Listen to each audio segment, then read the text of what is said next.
우리 사도신경으로 신앙 고백 드리시겠습니다. 나는 전능하신 아버지 하나님 천지의 창조주를 믿습니다. 나는 그의 유일하신 아들 우리 주 예수 그리스도를 믿습니다. 그는 성령으로 잉태되어 동정녀 마리아에게 나시고 본디오 빌라도에게 고난을 받아 십자가에 못 박혀 죽으시고 장사된 지 사흘 만에 죽은 자 가운데에서 다시 살아나셨으며 하늘에 오르시어 전능하신 아버지 하나님 우편에 앉아 계시다가 거기로부터 살아있는 자와 죽은 자를 심판하러 오십니다. 나는 성령을 믿으며 거룩한 공교회와 성도의 교제와 죄를 용서받는 것과 몸의 부활과 영생을 믿습니다. 아멘. 우리 찬송가 428장 찬양하시겠습니다. 찬송가 428장입니다.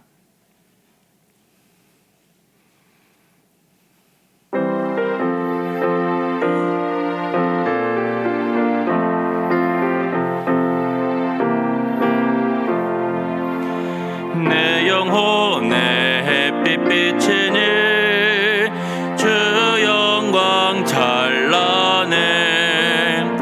이 세상 어떤 빛보다 이 빛 더 빛나네.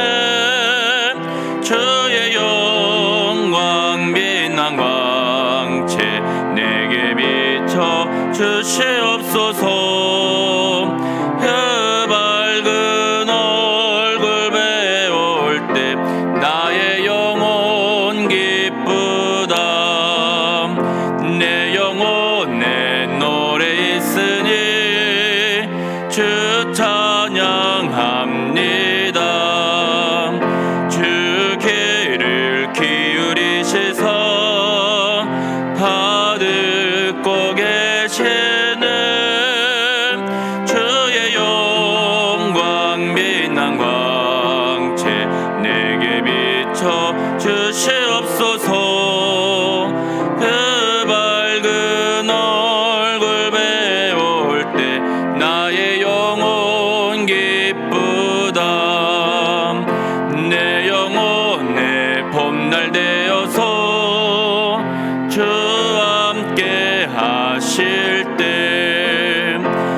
오늘 함께 읽을 하나님의 말씀은 야고보서 3장 1절에서 18절까지의 말씀입니다. 야고보서 3장 1절에서 18절까지입니다. 야고보서 3장 1절에서 18절입니다. 우리 한 절씩 교독하시겠습니다. 내 형제들아, 너희는 선생된 우리가 더 큰 심판을 받을 줄 알고 선생이 많이 되지 말라. 우리가 다 실수가 많으니 만일 말에 실수가 없는 자면 곧 온전한 사람이라. 능히 온몸도 굴레 씌우리라.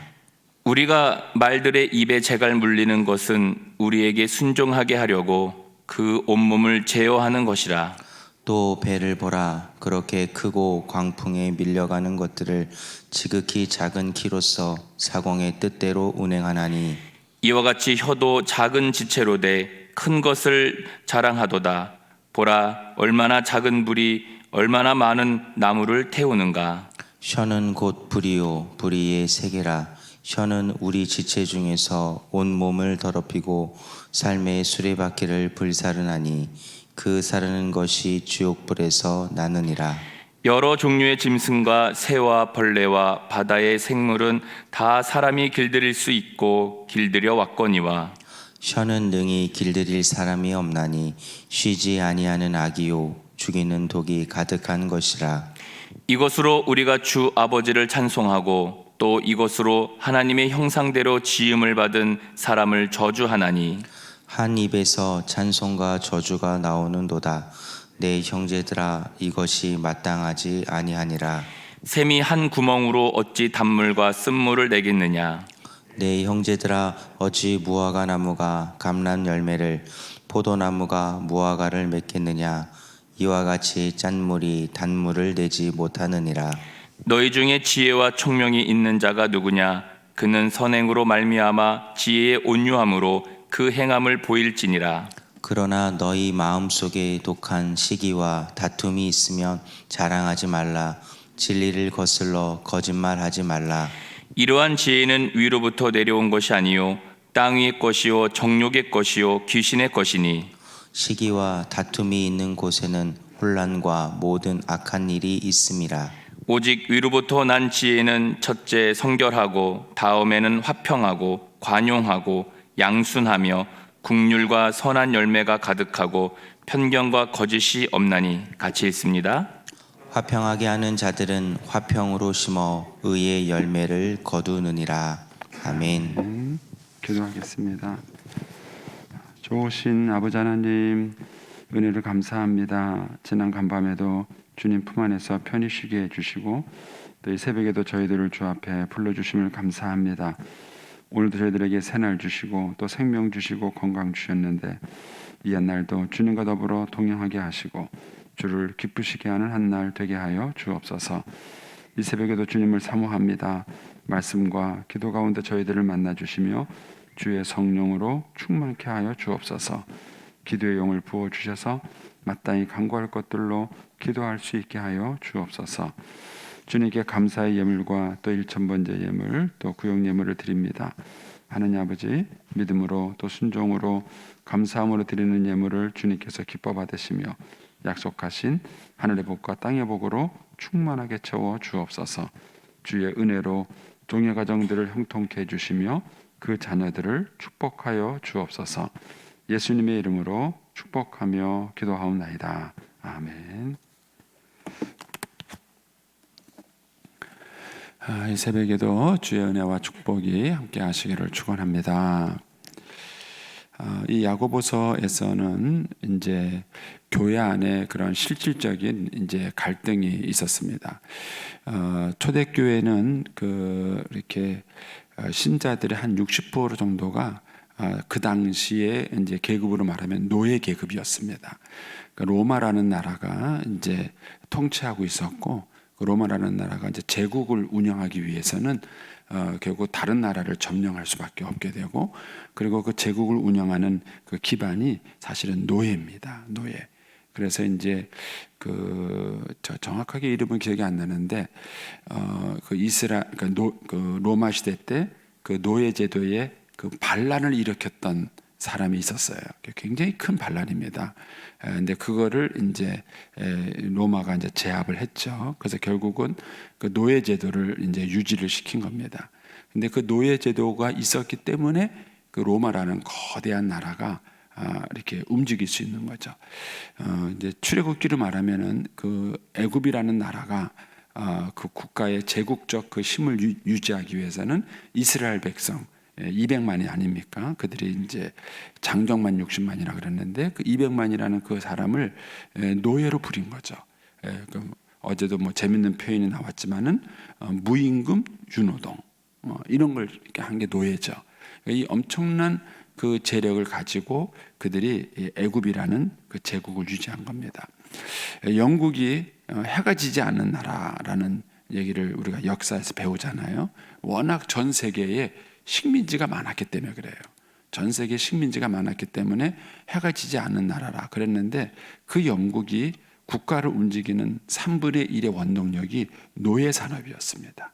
그러니까 아프리카에서 이제 흑인을 데려다가 자기네 나라에서뿐만 아니라 다른 지역에다가도 노예로 팔은 것이죠. 그 흑인 노예 산업이 영국의 국가 권력을 움직이는 3분의 1의 재산이었어요. 그러니까 이런 것처럼 이렇게 이 당시 로마 당시에도 이 이제 로마가 다른 나라를 점령하고 그 점령한 그 전쟁에서 패한 나라가 다 노예가 되는 거죠. 그러니까 이런 사람들이 이제 그 로마의 그 사회를 움직이는 구성원이었고, 복음은 차별이 없었습니다. 복음은 차별이 없이 귀족들에게만 복음을 전한 것이 아니라 노예들에게도 이제 복음을 전했고, 우리가 잘 아는 것처럼 복음을 받아들이는 사람은 마음이 가난해야 복음이 받아들입니다. 그러니까는 누가 더 예수를 많이 믿겠어요? 이 노예 제도에 있는 사람들이 훨씬 더 예수를 빨리 믿는 거죠. 그러니까 로마 귀족들보다는 오히려 그 노예 제도에 있는 사람들이 예수를 더 빨리 믿게 되는 것이죠. 그래서 여러분들이 이제 퀘바디스라는 그 영화를 보시면 그 영화의 그 주인공이 나오는 여자가 사실은 그 당시에는 노예입니다. 노예지만은 실제 신분은 그 이웃 나라의 공주였던 것이죠. 이제 공주인데 그 전쟁의 패전국이 됐기 때문에 이제 노예가 된 것이죠. 그런데 이런 사람들이 예수를 믿은 거예요. 이런 사람들이 예수를 믿었기 때문에 초대교회 안에는 이렇게 부한 사람과 가난한 사람이 섞여 있었습니다. 교회 안에는. 근데 이제 교회가 교회 되려면 교회가 세상 속에 살아가지만 이 세상 속에서 하나님의 나라라는 공동체를 형성해야 합니다. 세상은 뭐죠? 대한민국이에요.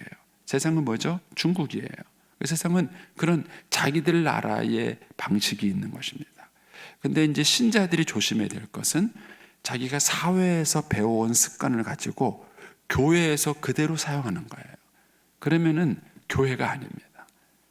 그거는 또 다른 사회를 갖고 온 거예요. 갖고 온 겁니다. 그러니까 사회에서 쓰는 방식이 교회에서는 달라야 하나님의 나라가 되는 것이죠. 그러니까 예를 든다면은 우리가 이제 외국 여행을 하잖아요. 외국 여행을 하면은 우리는 대한민국으로서 대한민국 법 저촉을 받으면서도 그 나라에 가면은 그 나라 법을 지켜야 되는 이중적인 법을 지키죠. 요새 지금 우리나라에서 고민하는 게 뭐냐면은 태국이에요. 태국에 가면은 요새 뭐라 그러죠? 어쨌든 그게 마약보다 한 단계 아래 있는 거 있잖아요. 이제 그거를 태국에서는 지금 합법화 시켰어요. 태국에는. 그래서 그것이 그 나라 가서는 그냥 구입하고 살 수 있고 심지어 음식에도 넣는다 그래요. 근데 문제는 우리나라 사람들이 태국에 가서 그걸 먹으면은 불법이에요. 그리고 우리나라 법에는 아직까지 그게 불법이기 때문입니다. 그래서 이제 이게 혼선이 많다 그래요. 우리나라 여행객들이 태국에 가가지고 이제 자연스럽게 이제 그거를 섭취하게 되면은 마약 법 위반이 되는 것입니다. 이런 모순이 있는 거예요. 그런 것처럼 우리 예수 믿는 사람들이 이 땅에 살아가지만 하나님 나라의 공동체를 이루어야 됩니다. 그런데 그 하나님의 나라는 차별이 없는 거예요. 복음에는 차별이 없는 것입니다. 그런데 세상 나라는 차별이 있는 거예요. 그러니까 저와 여러분이 이 세상에서 살아가면서 신자다우려면은 세상에서는 차별을 겪고 차별 대우를 받지만 그러나 교회 안에 와서는 그러면 안 되는 거예요. 교회는 하나님의 나라를 공동체로 해서 그 차별이 없는 공동체를 이뤄야 그게 교회가 되는 것이고 하나님의 나라가 되는 거예요. 그러니까 이 두 세계에 살면서 우리가 믿음으로 살아가는 것이 영적 전쟁인 거예요. 그러니까는 우리가 사회에서 가지고 있는 습관을 그대로 갖고 오면 안 되는 것입니다. 우리가 작년에 이제 제2의 거듭남으로라는 얘기를 했을 때 우리가 발견한 것이 그건 거예요. 우리 부모님들이 세상 속에 살아가면서 세상 사람들이 공부시키는 목적이 있어요. 그건 세속적인 성공을 위한 거예요. 그러니까는 세상에서는 서울대학을 가고 좋은 직장을 취직하는 것이 차별 대우를 받고 세속적인 성공을 위해서 하는 건데 신자들이 그들과 똑같은 교육관을 가지고 있더라 이거예요. 저 자신도 제 자신을 돌아봤을 때 그런 면이 있다는 것을 저도 발견한 거예요. 그러니까는 부모님들이 정말 자녀들을 신앙으로 교육시키려면은 이 부모들의 자녀 교육관 이게 거듭나야 된다. 달라져야 된다는 거예요. 그게 이제 우리가 작년 동안 씨름을 해왔던 것입니다.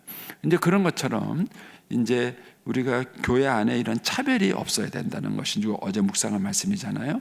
그런데 실제로 이 초대교회 안에 이렇게 부한 자와 가난한 자가 섞여 있었어요. 그러다 보니까는 초대교회 안에 실제적인 문제가 뭐냐면 차별의 문제였습니다. 가진 자와 있는 자. 그래서 이제 화려하게 옷을 입은 사람들은 여기에 앉으라고 막 친절하게 대해주고 잘 이렇게 해주면서도 이제 가난한 자가 오면은 그들을 멸시하는 이런 것들이 이제 초대교회 안에 있었던 것이죠. 이것이 믿음이 아니다라는 얘기를 이제 우리가 어제 얘기를 한 것이죠. 근데 이것과 아울러서 이런 이제 차별과 아울러서 교회 안에 변함이 없는 것 중에 하나가 뭐냐면은 말의 문제입니다. 말. 자, 그래서 1장으로 한번 가보시겠습니까? 1장 26절을 가보세요. 1장 26절. 찾으셨죠? 1장 26절에 보면 누구든지 스스로 경건하다 하며, 나 경건한 사람이야, 나 신자야, 나 성령 받은 사람이야, 이렇게 말을 한다는 거예요. 그런데 자기 혀를 재갈 물리지 아니하고, 혀를 재갈 물린다는 게 뭐예요? 혀를 통제한다는 거예요. 혀를 제어할 줄 안다는 거예요. 할 말과 하지 않아야 될 말들을 구분할 줄 안다는 거예요. 근데 이렇게 혀를 재갈 물리지 아니하면 자기 마음을 속이고 이 사람의 경건은 헛것이다, 이거예요. 요 얘기를 지금 오늘 3장에서 하는 겁니다. 그러니까는 경건이란 뭐냐, 신앙생활을 잘한다는 게 뭐냐, 그게 혀를 재갈 물릴 줄 안다는 거예요. 그러니까 어떤 사람이 믿음이 있느냐 할 때 믿음이 있는지 없는지를 어떻게 합니까? 우리 옛날 선배님들은 11조 생활을 하는지 안 하는지, 주일 성수를 하는지 안 하는지, 이걸 가지고 그 사람의 믿음이 있는지 없는지를 평가했어요. 이것도 중요한 기준 중에 하나입니다. 정말 믿음이 있다면은 당연히 주일 성수를 하고 또 11조 생활을 하겠죠. 이제 그런 것처럼 그것만이 우리의 믿음을 평가하는 기준이 아니라는 거예요. 우리가 경건한지 믿음이 있는지 그걸 평가하는 기준이 뭐냐? 그게 언어 생활이라는 거예요. 이제 그 얘기를 하는 것이 오늘 3장인 것이죠. 자, 그래서 3장 1절로 한번 와 보십시오. 내 형제들아, 너희는 선생되어 우리가 더 큰 심판을 받을 줄 알고 선생이 많이 되지 마라. 우리가 다 실수가 많은 일, 만일 말에 실수가 없는 자라면 온전한 사람이라. 능히 온몸도 굴레쓰리라. 이게 이제 언어예요. 언어를 훈련시키기가 이만큼 힘들다는 거예요. 그 언어를 훈련할 줄 안다면 온몸도 굴레 세운다는 얘기는 자기 생활을 통제할 줄 아는 거예요. 우리가 인생을 살아가면서 뭐 물질 문제, 무슨 뭐 여자 문제, 돈 문제, 이런 것들을 우리가 이렇게 절제하고 통제할 줄 안다는 것이 굉장히 중요하죠. 지도자들이 되기 위해서는 그런 것들이 있으면은 지도자가 될 수 없어요. 그러니까는 그런 것들을 통제할 수 있는 그런 이제 소위 말하는 자기 관리가 필요한데, 그 자기 관리 능력을 할 수 있는 것 중에 하나가 뭐냐면 언어라는 거예요. 언어. 그러니까 말을 사람이 골라서 할 줄 알고, 말을 조심해서 할 줄 알고, 말을 통제할 줄 안다면 그 사람이 자기 관리 능력이 뛰어나다는 거예요. 그만큼 말이라는 게 참 쉽지 않아요. 특별히 이게 위에 있는 사람, 또 권력을 가진 사람이 말에 실수가 있어요. 왜요? 어른이 있으면 조심해요. 말을 조심해요. 그런데 자기 위에 어른이 없게 되면은 스스로가 스스로를 통제해야 되는데, 그때 실수하는 게 뭐죠? 말 실수예요. 말 실수. 그러니까는 우리도 이제 계속 신문지상에서도 보지만은 지도자들이 계속 하는 것들이 뭐냐면 그냥 쉽게 평범하게 툭 던진 그 말들이 문제가 되는 경우가 많은 거예요. 그러니까는 말을 조심할 수 있겠는가 하는 거예요. 말을 조심할 수 있다면 온몸도 굴레 씌운다는 것이죠. 근데 이런 것들이 신앙에도 적용이 되는 거예요. 우리가 신앙생활하면서도 신앙생활을 잘하는 방법이 뭐냐? 말이에요. 저는 이게 진리라는 걸 또 한 번 경험하는 게 뭐냐면, 제가 목회하면서 생기는 절반의 문제는 말 문제예요. 교회에서 누가 무슨 말했다, 뭐 때문에 상처받았다, 그러면 또 뭐 삐지고 또 안 나오고, 그러면 또 찾아가서 또 위로해주고, 뭐 문제 갈등이 생기면 또 막 회의하다가 싸워요. 회의하다가 싸우는 게 막 결국 말 때문에 싸우는 거예요. 그러니까 이런 말에 대한 그런 조심성을 갖는다는 것이, 야고보는 뭐라 그러냐면은 그게 경건의 능력이라는 거예요. 그러니까 성령 충만하다, 성령 충만하다. 예전에 우리 선배 목사님들은 방언을 가지고 성령 충만의 기준을 정했어요. 근데 방언은 성령 충만의 기준이 아니에요. 왜냐하면 방언을 하는데 입이 거친 분들이 의외로 많아요. 그거는 진짜 방언이 아니라는 거예요. 진짜 우리가 성령에 의해서 방언을 할 줄 아는 사람이라면 말이 달라져야 돼요. 말이 어떻게 달라져야 돼요? 예, 긍정적인 말로, 창조적인 말로, 사랑의 언어로, 비판하는 말이 아니라 상대방을 세워주는 언어로 언어가 바뀌어야 되는 거예요. 그러니까 예수 믿지 않는 남편이 예수 믿는 아내와 살면서 자기 아내를 가짜라고 말하는 이유 중에 하나가 말이에요. 그러니까 예수 믿는 아내가 예수 믿지 않는 남편한테 말조심을 안 하더라고요. 왜냐면은 자기가 볼 때는 꼴 같지도 않거든요. 맨날 죄송합니다 이런 표현을 해서 술이나 처먹고 지멋대로 살고 자기 주장만 하고 그런 남편이 꼴 같지 않은 거예요. 근데다가 또 예수 믿으니까 얼마나 바른 생활을 해요. 예수 믿는 그 아내는. 그러니까 자기가 볼 때는 모범적인 생활을 하니까 자기가 볼 때는 그 남편이 정말 꼴 같지도 않고 남편 같지도 않은 거예요. 그러니까는 그게 어디서 드러났냐면 말에서 드러나요. 남편을 막 무시하는 말을 하고 막 그냥 아무 말이나 하고 이래요. 그 남편이 그 말을 들으면서 자기 아내를 보면은 저거 예수 믿는 거 가짜다. 저거 뭐 교회 맨날 뭐 교회 다니지만은 자기 달라진 게 뭐가 있냐 이렇게 비판하는 거예요. 한번 여러분들이 말만 바꿔보세요. 말만 바꿔도 남편이 이 여자가 왜 이래? 뭐 달라진 거야? 이렇게 말을 해요. 그러니까는 그만큼 그 말이라는 것이 우리의 삶을 통제하는 굉장히 중요해요. 제가 이제 어제도 그 말씀을 드렸지만 우리 사회가 저한테 아버지 하면서 얘기했는데 깜짝 놀란 거예요.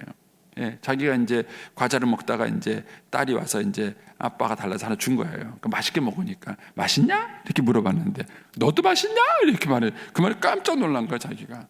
예, 깜짝 놀란 거예요. 그래서 이제 애들한테 존댓말을 해라.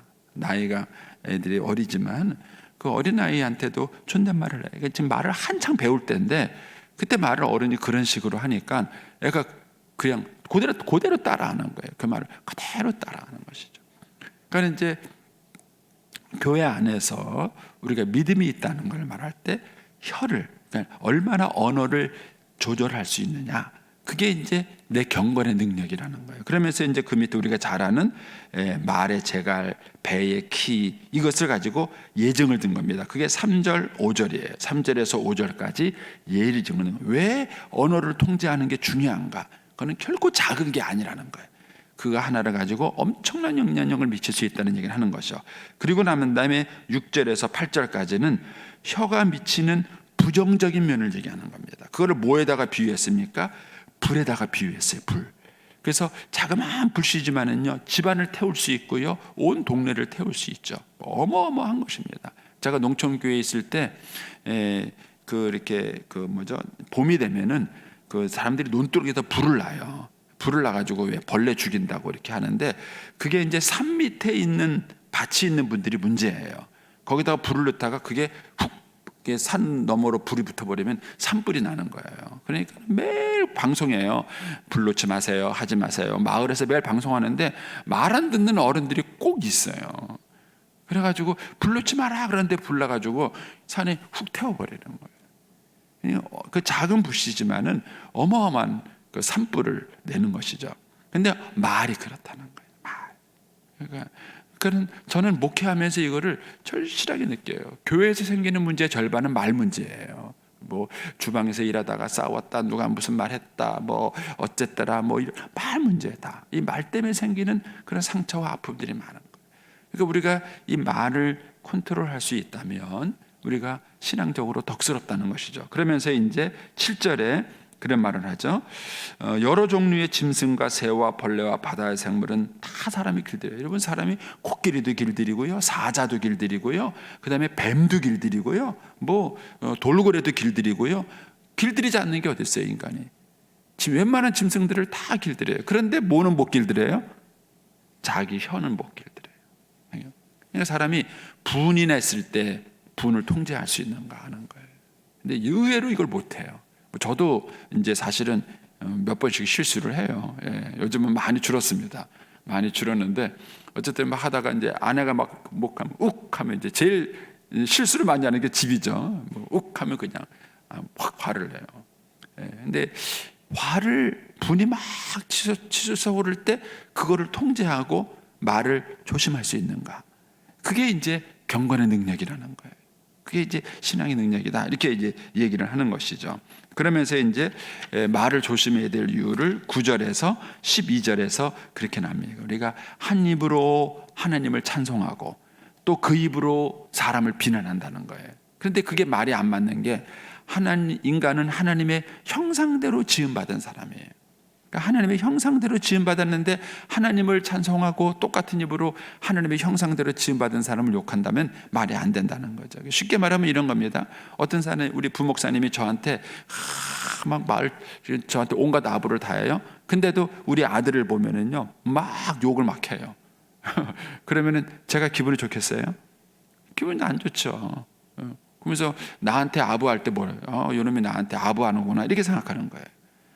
우리가 하나님께 드릴 때도 마찬가지죠. 우리가 하나님을 드리는 찬양과 이 예배가 진실하다면 하나님의 형상대로 지은 사람한테 말을 할 때도 조심스럽게 해야 된다는 거예요. 그 말을 그렇게 해야 그게 진짜다라는 얘기를 하는 겁니다. 그러면서 이제 13절부터 이 18절에 지혜 얘기를 하는 겁니다. 이 지혜 얘기를 이해하려면은 초대교회 상황을 이해하셔야 돼요.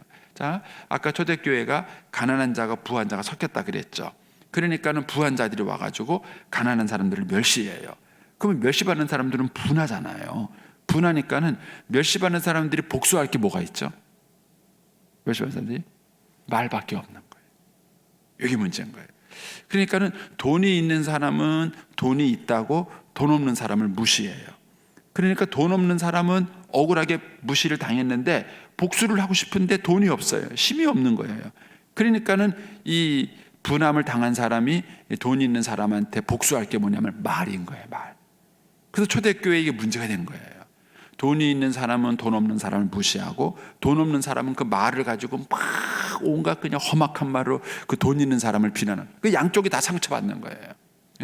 돈 없는 사람은 돈 없다고 무시당하고 돈 있는 사람들은 그 사람들이 말로 막 비난하고 다니니까 그 말을 들으니까 그게 마음이 상한 거예요. 양쪽이 다 그것 때문에 마음이 상하는 상황이 초대교회 안에 벌어진 거예요. 근데 이런 상황에서 지혜가 뭐냐라는 얘기를 해주는 거예요. 자, 제가 누군가에게 돈 없다고 무시당했어요. 그럼 이런 상황을 어떻게 풀어갈 거냐는 거예요. 이게 지혜라는 거예요. 그러면서 그 지혜의 문제를 이렇게 말합니다.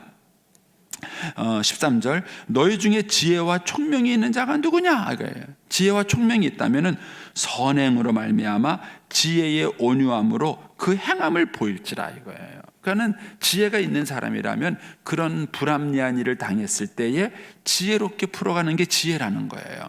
그러면 어떤 게 지혜냐 이렇게 말하면서 14절에 이렇게 얘기합니다. 그러나 너희 마음속에 독한 시기와 다툼이 있어요. 이거 가지고 부자는 자랑하고 그 다음에 가난한 사람은 그걸 가지고 비난해요. 이거는 지혜가 아니라는 거예요. 지혜가 아니다 이렇게 말하면서 15절에 이렇게 말합니다. 이러한 지혜는 위로부터 내려온 게 아니에요. 땅의 것이고 정욕의 것이고 심지어 뭐라고요? 귀신의 것이라는 거예요. 귀신. 그러니까 우리가 귀신이 역사한다 이렇게 말을 했을 때 막 그 사람이 미쳐가지고 날뛰는 것만이 역사가 아니에요. 말을 통제하지 못하는 것도 귀신의 역사예요. 그리고 우리가 독한 시기와 마음으로 무엇을 내뱉는 것도 그것도 역시 뭐예요? 귀신의 역사라는 거예요.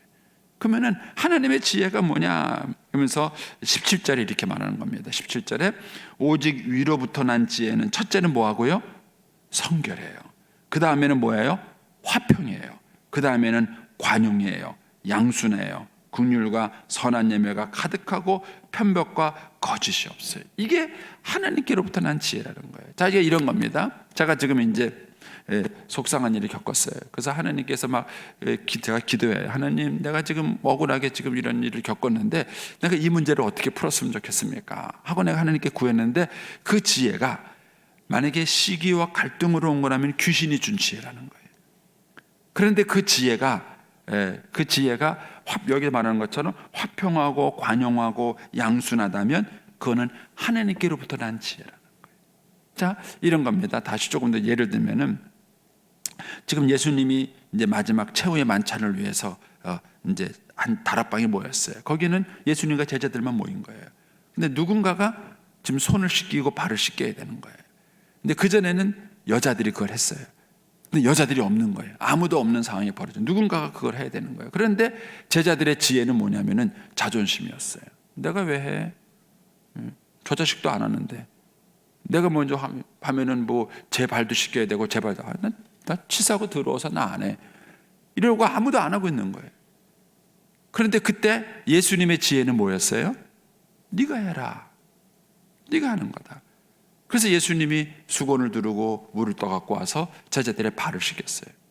분위기가 어떻게 됐을까요?